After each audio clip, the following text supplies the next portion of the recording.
எங்கள் வாழ்வும் எங்கள் வளமும் மங்காத தமிழ் என்று சங்கே முழங்கு.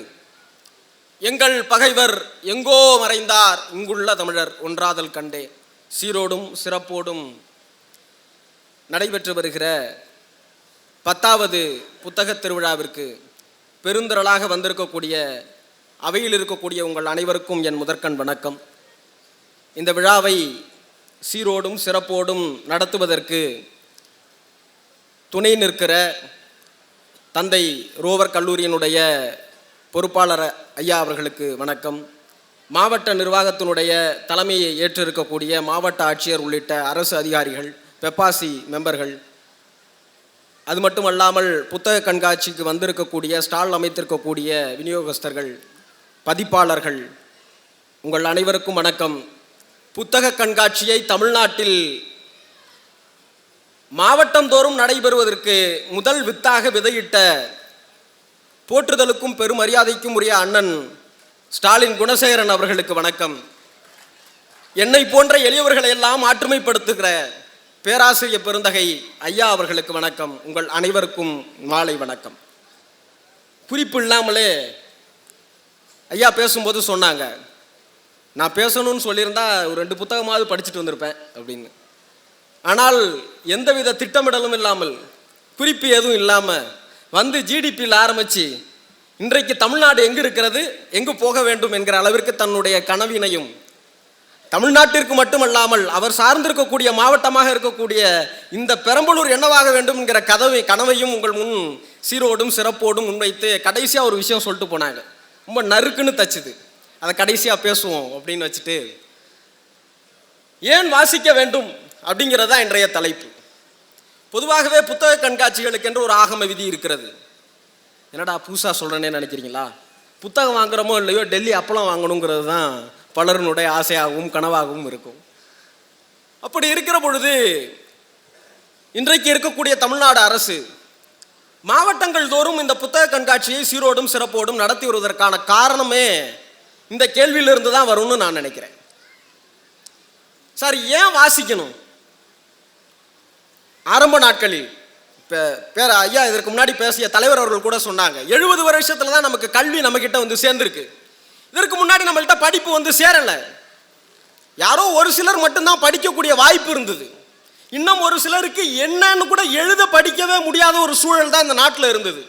அப்படி இருக்கிற பொழுது சுதந்திரத்திற்கு பிற்பாடு தான் நாம் எல்லாருமே படிக்கலாம் அப்படிங்கிற ஒரு நிலைமை நோக்கி நகர்ந்திருக்கிறோம். சில வார்த்தைகள் ரொம்ப கேட்கும்போது ரொம்ப சின்ன வார்த்தையாக தெரியும். ஆனால் அதற்குள்ளார் இருக்கக்கூடிய பொருளை கருத்தூன்றி பார்த்தீர்களே ஆனால் உங்களை அதிரச் செய்யும். அப்படியான ஒரு சொல் தான் இந்த முதல் தலைமுறை பட்டதாரிங்கிற ஒரு சொல். நம்மள பலரும் கேட்டிருப்போம். அந்த வார்த்தை ரொம்ப கேஷுவலாக இருக்கும். அரசு பள்ளிகளில் ஸ்காலர்ஷிப்புக்கு கூட அந்த சொல்லாடலை பயன்படுத்துவாங்க. முதல் தலைமுறை பட்டதாரிக்கு என்று சில ஸ்காலர்ஷிப்புகளும் சில சலுகைகளும் வழங்கப்பட்டிருக்குது தமிழ்நாடு அரசினுடைய முன்னெடுப்பில். அந்த வார்த்தையை கூர்ந்து கவனிங்களேன், முதல் தலைமுறை பட்டதாரி. இதற்கு முன்னதாக பள்ளி மாணவர்கள்லாம் பேசினாங்க. அதில் ரொம்ப அழகாக ஒரு சிறுவன் சொன்னார், பரம்பரை யாரெல்லாம் அப்படிங்கிற 7 தலைமுறையினுடைய பேரெல்லாம் அந்த சிறுவன் அடுக்குனார். நான் மெய் சிலிர்த்து போனேன். இந்த சின்ன பிள்ளைங்க இவ்வளவு மனநத்தோட இவ்வளவு நினைவாற்றலோட இத்தனை பேர் அமர்ந்திருக்கக்கூடிய சபையில் பேசுறதுங்கிறதுக்கு ஒரு பெரிய தைரியம் வேணும். அப்படியாக அந்த மாணவர் சொன்னாரே, அப்படியாக உங்கள் தலைமுறையிலேயே உங்க பாட்டம் படிக்கல, அவரோட அப்பா படிக்கல, அவருடைய அப்பா படிக்கல, தாத்தா படிக்கல, அவர் தாத்தா படிக்கல, அவருக்கு தாத்தா படிக்கல, அவர் தாத்தாவோட தாத்தாவோட தாத்தாவோட தாத்தாவோட தாத்தா படிக்கல. இந்த பரம்பரையிலேயே முதலாக யாரோ ஒருவன் தான் முதலில் பள்ளிக்கூடத்தில் காலடி எடுத்து வைக்கிறான்னா அது எப்பேற்பட்ட சாதனையாக இருக்கும் என்பதனை நாம் நினைத்து பார்க்க வேண்டும். அந்த வார்த்தை ரொம்ப இயல்பான வார்த்தை தான், முதல் தலைமுறை பட்டதாரி. யோசிச்சு பாருங்களேன், ஒரு நொடி யோசிச்சு பாருங்களேன், அது ஏற்படுத்தக்கூடிய தாக்கம் அளப்பரியது.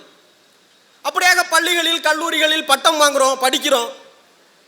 கால ஓட்டத்தில் சார் நம்ம எல்லாத்துக்குமே ஒரு சோஷியல் ப்ரெஷர்னு ஒன்று சொல்கிறோம்ல. நான் ரொம்ப நேரம் எடுத்துக்க விரும்பல, ரொம்ப குயிக்காக முடிச்சிடுறேன். இந்த சோஷியல் ப்ரெஷர் நம்மளை வேற ஒரு விஷயத்துக்கு உந்தி தள்ளிக்கிட்டே இருக்கும். அப்படியாக முதல் தலைமுறையாக முதலாக படிப்புக்குன்னு வந்திருக்கிறோம். படித்து அதிகாரத்தை நோக்கி நகர வேண்டிய சூழல், வேலை வாய்ப்பை நம்ம கைப்பற்றிக்கணும். படித்து ஒரு நல்ல பொசிஷனில் போய் உட்காந்துருங்கிறதுக்காக அந்த முதல் தலைமுறை பட்டதாரின்னு சொல்லக்கூடிய முதலாக படிக்க வரக்கூடிய பையனுக்கு இருக்கிற சிக்கல் என்னன்னா, அவனுக்கு வழி நடத்துவதற்கோ சொல்லுவதற்கோ என்ன பண்ணணும்னு கைட் பண்ணுறதுக்கோ ஆட்கள் இருப்பாங்களான்னா ரொம்பவே குறைவுன்னு வச்சுக்கிடுங்களேன். துரதிருஷ்டவசமாக என்னவாயிடுது அப்படின்னா, புரிஞ்சு படிக்கிறதுன்றது வேற, புரியும் விதத்தில் படிப்பதுங்கிறது வேற. எதுவுமே பண்ணலையா, அட்லீஸ்ட் நம்ம பாஸ் ஆயிடணும்டான்னு மக்கப் பண்ணி எழுதுறதுங்கிறது ஒரு வகை, அது கடைசி கட்டம். ஆனால் கால ஓட்டத்தில் அந்த சோஷியல் ப்ரெஷர் நம்மளை எங்கே கொண்டாந்து நிறுத்திருச்சுன்னா, முதல் படியாகவே நீ மனப்பாடம் பண்ணி எழுதினா போதுங்கிற இடத்தை நோக்கி நமக்கு நகர்த்திருச்சு. அது ஒரு விந்தை. இந்த கல்வி நம்மள்கிட்ட எவ்வளவு தடைகளை தாண்டி நம்ம கையில் வந்திருக்கு. இந்த கல்வியை நாம் எப்படி பயன்படுத்த போகிறோம் என்பதனை தாண்டி இந்த சோஷியல் ப்ரெஷர் உங்களை இப்படி தள்ளிடுதுன்னு வச்சுக்கிடுங்களேன். இது தலைப்பு சம்மந்தமாக இல்லை, ஆனால் ஐயா குறிப்பிட்டதுனால நான் அப்படி வந்துடுறேன். ஆக அப்படியான ஒரு கல்வியைத்தான் நாம் எல்லோரும் இன்றைக்கு ஏட்டுச்சுரைக்காய் கறிக்கு உதவாதுன்னு வீட்டில் சொல்லுவாங்க. சார் எல்லாருமே டிகிரி படிச்சிட்டோம், எல்லாருமே டிகிரி வாங்கிட்டோம், ஒரு நல்ல உத்தியோகத்தில் அமர்ந்து விட்டோம், அல்லது அரசு பணி அடைஞ்சிட்டோம், அல்லது ஐடி செக்டாருக்கு போயிட்டோம். ஒரு வருமானத்தை நாம் ஈட்டிக் கொள்வதற்காக மட்டும்தான் கல்வியை நாம் புரிந்து வைத்திருக்கிறோம். ஐயா சொன்னாங்க 70 வருஷத்துல கல்வி நம்ம கையில் வந்து சேர்ந்திருக்கு. முறையாக வந்து சேர்ந்திருக்கா? கல்வியினுடைய நோக்கம் நம்ம கையில் முறையாக வந்து சேர்ந்திருக்குதா? நாம் அதை புரிந்து கொண்டு இருக்கிறோமா அப்படிங்கிற கேள்வியை முதல்ல உங்கள் முன்னால் வைக்கிறேன். இது ஒரு அறிவார்ந்த சபை. வேற மேடைகளில் பேசுவதை விட, வேற நிகழ்ச்சிகளில் பேசுவதை விட, இது போன்ற புத்தக கண்காட்சிகளில் பேசுவது என்பது எங்களை போன்ற பேச்சாளர்களுக்கு அலாதி பிரியம். காரணம் என்னவென்றால், உங்கள் சிந்தனையோடு நாங்கள் வாதித்துக் கொண்டே இருப்போம், ஒரு இன்டாக்டா இருக்கும். நீங்களும் நானும் ஒரு மேடையில் இருந்து யாரோ ஒருத்தர் பேசுறாரு, நல்ல நகைச்சுவா பேசுறாரு, இல்லை ஏதோ ஒன்று சொல்றாரு, கேட்டுட்டு போனோம்னு இல்லாமல் உங்கள் சிந்தனையை தூண்டக்கூடிய விதமாக உங்கள் சிந்தனைக்கு நாங்கள் ஒரு கேள்வி வச்சுக்கிட்டே இருக்கோம். நீங்கள் எங்கள்கிட்ட வேற ஒரு கேள்வி வைப்பீங்க. அப்படியான ஒரு உரையாடலாகத்தான் இதை நான் பார்க்கிறேன். அப்படி இருக்கிற போது டிகிரி ஹோல்டர் அப்படிங்கிற அந்த டிகிரி வாங்குவதற்கு மட்டுமான கல்வி அல்ல கல்வியினுடைய நோக்கம். ஏன் வாசிக்க வேண்டும்? அந்த கேள்வியிலிருந்து தான் தொடங்குறேன். அது கேள்வியாகவே உங்களுக்கு முன்னாடி வைக்கிறேன். ஏன் படிக்கணும் சார்?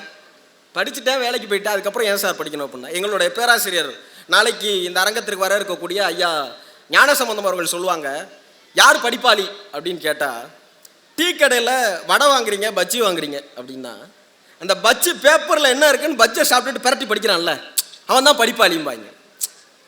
இப்போ படிப்புங்கிறது எவ்வளவு இருக்குங்கிறதுக்கு சொல்ல வர்றேன். ஏதோ ஒன்று இருக்குது, ஏதோ ஒரு செய்தி, ஏதோ ஒரு தகவல். அப்போ நீ உன்னை தகவல் வச்சுக்கிட்டே இருக்கணுங்கிறதுக்குல ஐயா சொன்னார், முன்னுரை ரொம்ப அழகாக சொன்னாங்க. சீரிழமை திறமுயர்ந்து செயல் மறந்து வாழ்த்துதுமேன்னாங்க. இளமையாக இருக்கணும்னா ஒன்றுமே இல்லை, உங்கள் சிந்தனை ஓட்டத்தை நீங்கள் புதுப்பிச்சுட்டே இருந்தீங்கன்னா ரொம்ப இளமையாக இருப்பீங்க. எதெல்லாம் உங்களை ஒரு இடத்தில் தேக்குதோ அது கன்ஸ்ட்ரக்டட் ஆகிடும். உங்களை ஒரு இடத்தில் தேக்குகிற ஒன்று உங்களுடைய வளர்ச்சிக்கு உதவாது.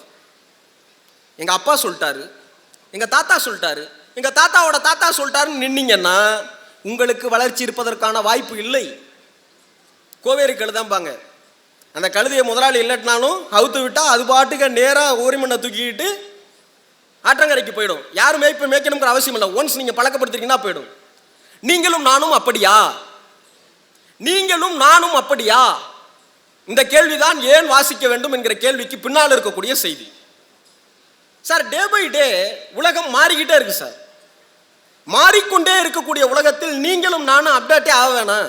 நான் 12th முடிச்சிட்டேன், அதுக்கப்புறம் ஏதோ ஒரு டிகிரி முடிச்சிட்டேன், அதுக்கப்புறம் நான் புத்தகத்துக்கு எனக்கு சம்மந்தமே இல்லை, நான் படிக்கவே மாட்டேன் அப்படின்னா, நீங்கள் ஏதோ ஒரே ஒரு நிறுவனத்திற்கு மட்டுமே ஐடி கார்டை போட்டுட்டு செக்கு மாடு மாதிரி உழைக்கக்கூடிய ஒரு நபராகவே உங்களுடைய வாழ்க்கையை வாழ்ந்து முடித்து விடுவீர்கள். நான் கேட்க வர்றது வருமானத்திற்கு சம்பந்தப்பட்டது அல்ல, உங்களுடைய சிந்தனை சம்பந்தப்பட்டது. இதை ஏன் சார் வாசிக்கணும்? வாசிச்சா என்ன கிடைக்கும்? இந்த கேள்வியை ஒரு கல்லூரி அரங்கத்தில் எழுத்தாளர் ஜெயமோகன் அவர்கள் ஒரு மாணவர்கள் இருக்கக்கூடிய ஒரு கல்லூரி அரங்கத்தில் ஜெயமோகன் அவர்களை பேச கூப்பிட்டாங்க. எழுத்தாளர் ஜெயமோகன் அவர்கள் பேச போயிருக்கிறாங்க. அவர் பெரிய எழுத்தாளர், கிட்டத்தட்ட 25,000 பக்கங்களுக்கு மேலாக வெண்முரசு எழுதியிருக்கிறாரு. அப்படிலாம் சொன்னால் அவங்க யாரும் அந்த அளவுக்கு மாணவர்களுக்கு இன்ட்ரெஸ்ட் இல்லை. அப்புறம் அவங்கள ஈர்க்கும் விதமாக சொல்லணுங்கிறதுக்காக இவர் தான் பொன்னியின் செல்வனுக்கு வசனம் எழுதினாருன்னு சொன்னோன்னா ஆர்ப்பரிச்சிட்டாங்க. பா, பெரிய ஆளாக இருப்பார் போல இருக்கேப்பா அப்படின்னு. அப்படி அவர் இதே மாதிரியான ஒரு உரை அவர் பேசி முடிக்கிறாரு. ஜெயமோகன் பேசி முடிக்கிற போது கொஸ்டின் ஆன்சர் செஷன் வைக்கிறாங்க. அவர் இலக்கியம் ஏன் படிக்கணும்னு சொல்லி முடிக்கிறாரு. சொல்லி முடித்ததுக்கப்புறம் அரங்கத்திலிருந்து ஒரு மாணவர் எழுந்திருச்சார். அவர் ஏந்திரிச்சு கேட்ட கேள்வி, சார் நான் ஏன் சார் இலக்கியம்லாம் படிக்கணும்? நான் பிஇ படிக்கிறேன், நான் எம்பிபிஎஸ் படிக்கிறேன், ஒரு ஆர்ட்ஸ் அண்ட் சயின்ஸ் ஏதோ ஒரு கோர்ஸ் படிக்கிறேன், எனக்கு வேலை கிடைக்குது, நான் ஏன் சார் தேவையில்லாமல் இலக்கியம் படிக்கணும்? இலக்கியம் படித்தா எனக்கு சோறு கிடைக்குமான்னு ஒரு கேள்வி கேட்டார். கிட்டத்தட்ட 2000-2500 மாணவர்கள் அரங்கம் நிறைந்திருக்கக்கூடிய அரங்கம் அதை ஆர்ப்பரிச்சிட்டான். நம்ம கேட்க வேண்டிய கேள்வி ஒருத்தன் கேட்டான்டா, சூப்பராக கேட்டான்டா. இத்தனை மணி நேரம் இந்த ஆளு தேவையில்லாமல் வந்து ஆத்துன்னு ஆத்தி கழுத்தை அறுத்து எதுக்குடா தேவையில்லாமல் படிச்சுக்கிட்டு, நான் பாட புத்தகத்தே படிக்கல அப்படின்ற மனநிலையை அவன் ஆர்ப்பரிச்சிட்டான். கைத்தட்டல் ஓய்ந்து அடங்கியது. ஜெயமோகன் நிதானமாக எல்லாரையும் ஒரு தடவை பார்த்தார். பார்த்துட்டு ஒரு வார்த்தை சொன்னார், இந்த வாழ்க்கையில், உன்னுடைய இந்த வாழ்க்கையில், உன் உடம்பில், உன் சிந்தனையில் சோற்றால் மட்டுமே நிரப்ப முடியாத ஒரு இடம் இருக்குமே, ஆனால் அதனை இலக்கியம் நிரப்பும்னார். அத்தனை பேரும் ஆஃப் ஆயிட்டான். சார், ஏன் வாசிக்கணும் என்றால் இதற்காகத்தான் நாம் வாசிக்க வேண்டும், இதற்காகத்தான் நாம் வாசிக்க வேண்டும். இந்த அரங்கம் எனக்கு ஏறும்போதே எனக்கு அவ்வளோ ஆச்சரியமா இருந்தது, அவ்வளோ ரொம்ப சுவாரஸ்யமா இருந்தது அரங்கம். சிறைத்துறைக்கு வந்து புத்தகங்கள் வழங்கினதாக இருக்கட்டும், அரசு பள்ளிக்கு வந்து அந்த முன்னாள் மாணவர்கள் புத்தகம் வழங்கியதாக இருக்கட்டும். அப்புறம் ஒரு பையன் வந்தார், தன்சிக் அப்படின்னு நினைக்கிறேன், அவர் 6வது படிக்கிறாராம். புத்தகம் எழுதியிருக்கேன்னாரு. நான் மெய் சிலிர்த்துட்டேன். சார், இந்த வயசுல ஒரு புத்தகம் எழுதுறாருன்னும் போது இவர்கள் தான் வருங்கால தமிழ்நாடு, வருங்கால இந்தியா, இவர்களை போன்றவர்களுக்காகத்தான் நீங்களும் நானும் ஓடிக்கொண்டிருக்கிறோம். உங்களுடைய கனவை எது சார் விதைக்கும்? இந்த தேசத்தினுடைய விடுதலைக்காக போராடிய காந்தி வாசித்தார். காந்தி அகிம்சையை கையில் எடுப்பதற்கு 3 புத்தகங்கள் காரணமா இருந்தது. கடையவனும் கடை தேரும் விதம்ன்ற ஒரு புத்தகத்தை அவர் மராத்தியில மொழிபெயர்த்தார், ஒரு ஆங்கில புத்தகம். அது டால்ஸ்டாயினுடைய புத்தகங்கள் தான் அவர் அகிம்சையை கையில் எடுப்பதற்கு, ஒத்துழையாமை இயக்கத்தை நடத்துவதற்கு காரணமா இருந்தது. புத்தகத்திற்கு பக்கத்திலேயே, புத்தக அறைக்கு பக்கத்திலேயே நான் ஓய்விடத்துக்கு ஒரு இடம் கொடுங்கன்னு கேட்டார் அண்ணல் அம்பேத்கர்.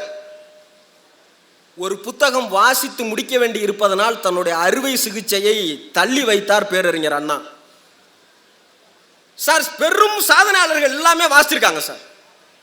சார், வாசிச்சா சாதிச்சிட முடியுமான்னு கேட்காதீங்க. இன்றைக்கு வாசிக்கிறதே பெரிய சாதனையா இருக்குது. அவசியமாக நாம் வாசித்தே தீர வேண்டிய கட்டாயத்தில் இருக்கிறோம். இந்த ஊர் சார், பெரம்பலூர் சார், வாவேசு அவர்களுடைய, அவரே பதிவு பண்றாருன்னு ஐயா சொன்னாங்க. நான் ஆச்சரியமா இருந்தது. வாவேசு அவர்கள் குறித்து எல்லாருமே பேசுறாங்க. கற்றறிந்த தமிழறிஞர்கள் எல்லாருமே பேசுறாங்க, தமிழ் தாத்தான்னு. அவர் எங்க மாவட்டத்துக்காரர், பிறந்தவர். ஆனா இந்த மாவட்டம் தான் அவரை பாதுகாத்தது, வளர்த்தெடுத்தது. இந்த மாவட்டத்தில் தான் அவர் தமிழ் படித்தார். நாம் எல்லோரும் இன்றைக்கு தமிழை செம்மார்ந்த நடையில் எடுத்து செல்கிறோம் என்றால் அதற்கு காரணமாக இருந்த வாவேசு ஐயர் அவர்களுக்கு தமிழ் சொல்லி கொடுத்தது இந்த மண். அந்த குறிப்பு எங்கேயுமே இல்லை சார்.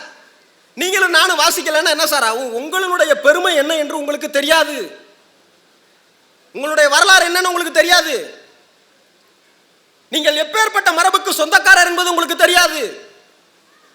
நீங்கள் யார் என்பது உங்களுக்கு தெரியாமல் போனால் உங்களுக்கான வரலாறை எவனோ ஒருத்தன் எழுதி கொண்டிருப்பான்.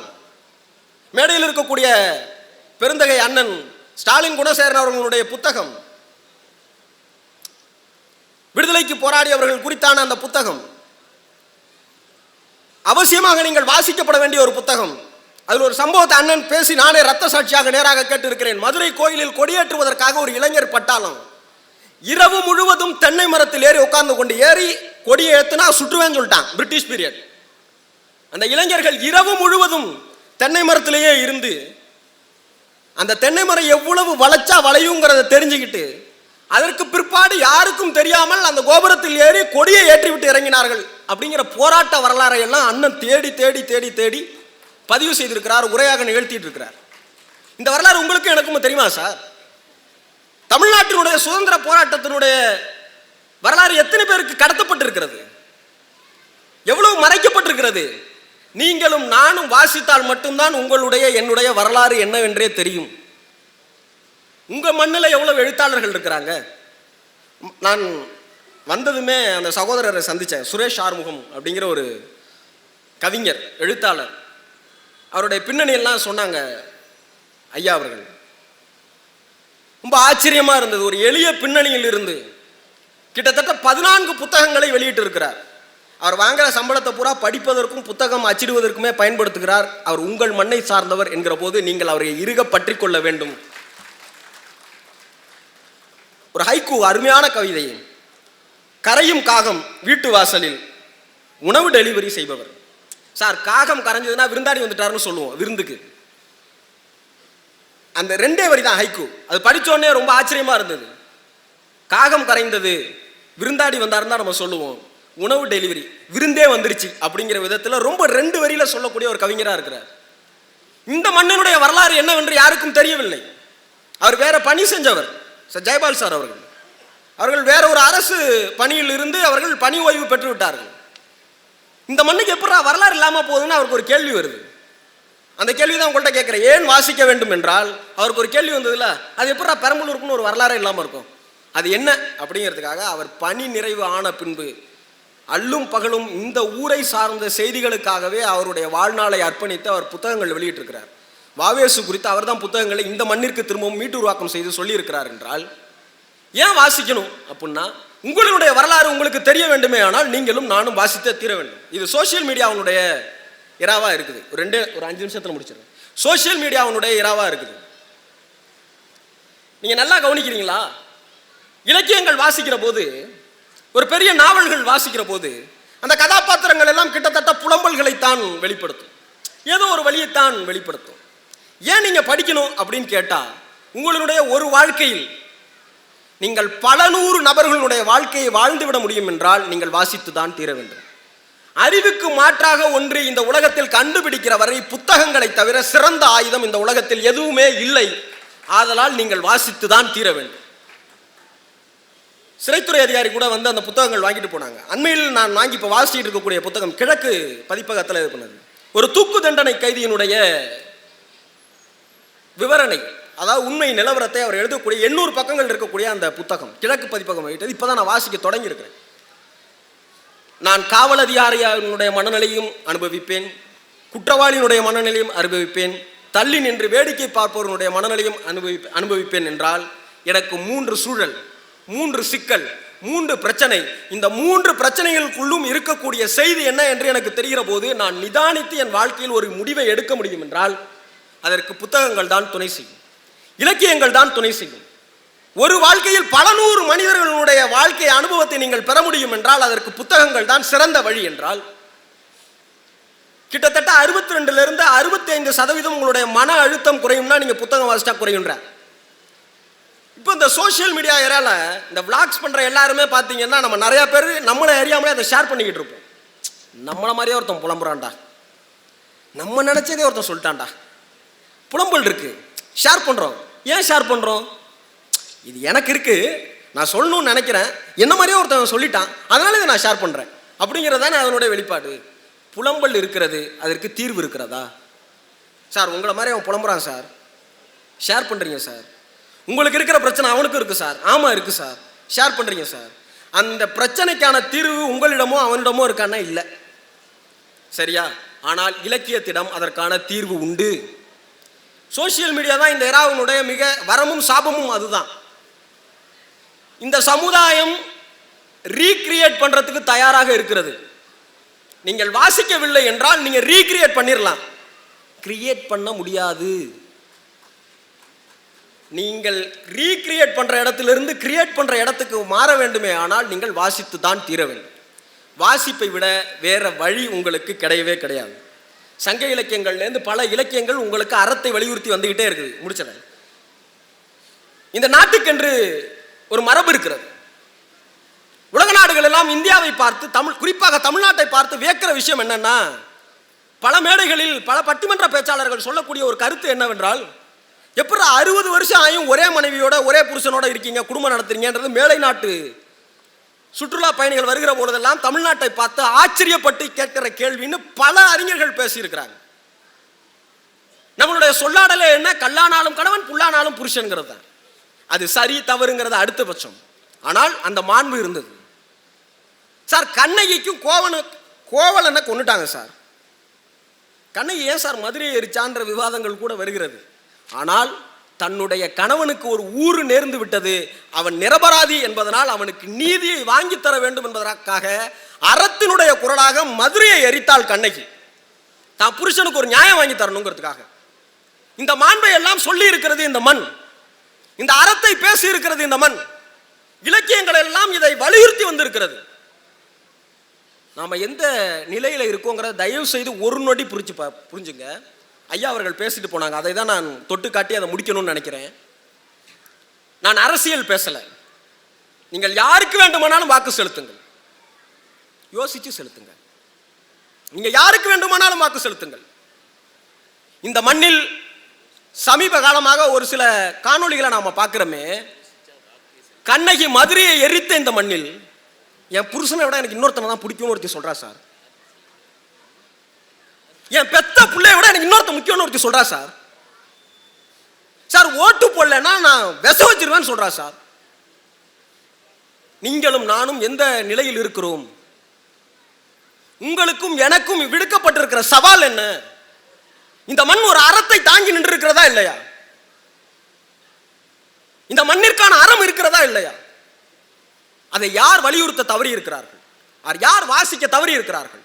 யார் அதை எங்கிருந்து எந்த முனையிலிருந்து அதிலிருந்து விலகி போகிறார்கள் என்பதனை மறுபரிசீலனை நீங்களும் நானும் செய்ய வேண்டுமே. ஆனால் வாசித்துத்தான் தீர வேண்டும். எது சரி எது தவறு என்றால் நீங்கள் யோசிக்க வேண்டுமே. ஆனால் வாசித்துத்தான் தீர வேண்டும். எந்தவித முன்னேற்பாட்டோடும் நீங்களா ஒரு அசம்ஷனை ஃபிக்ஸ் பண்ணிக்கிட்டு ஒன்றை வாசிக்க முடியாது. வாசிப்பில் இருக்கக்கூடிய ரொம்ப முக்கியமான நுணுக்கமான விஷயம் அதுதான். எனக்கு தேவையான ஒன்றை மட்டுமே புத்தகம் சொல்லாது. அது என்னோடு வாதிடும். அது என்னை சிந்திக்க தூண்டும். நான் முன்னதாக வைத்திருக்கக்கூடிய என்னுடைய மனநிலைக்கு அது சவால் விடும். இந்த புத்தகத்தை என்னடா இப்படி எழுதியிருக்கான்னு நான் தூக்கி போடுவேன். ஆனால் 10 நிமிஷம் கழிச்சு யோசிப்பேன். அந்த நிதானத்தை எனக்கு புத்தகம் தரும், வேற எதுவும் தராது. நான் மெல்ல மெல்ல எங்கே மேம்படுவேன் என்றால் புத்தகத்தின் வாயிலாகத்தான் மேம்பட முடியும் என்பதனால் நீங்கள் புத்தகத்தை வாசித்து தான் ஆக வேண்டும். தமிழ் எங்களுக்கு இப்படி சொல்லிக் கொடுத்திருக்கிறது. எளியவர்களை உதாசீனமும் செய்ய வேண்டாம், பெரியவர்களை வியக்கவும் வேண்டாம் என்று. அப்படியான ஒரு மனநிலையை தமிழ்நாடு அடைய வேண்டிய தேவையும் கட்டாயமும் இன்றைக்கு இருக்கிறது. ஆதலால் நீங்களும் நானும் வாசித்தே தீர வேண்டும். வாய்ப்பிற்கு நன்றி. வணக்கம்.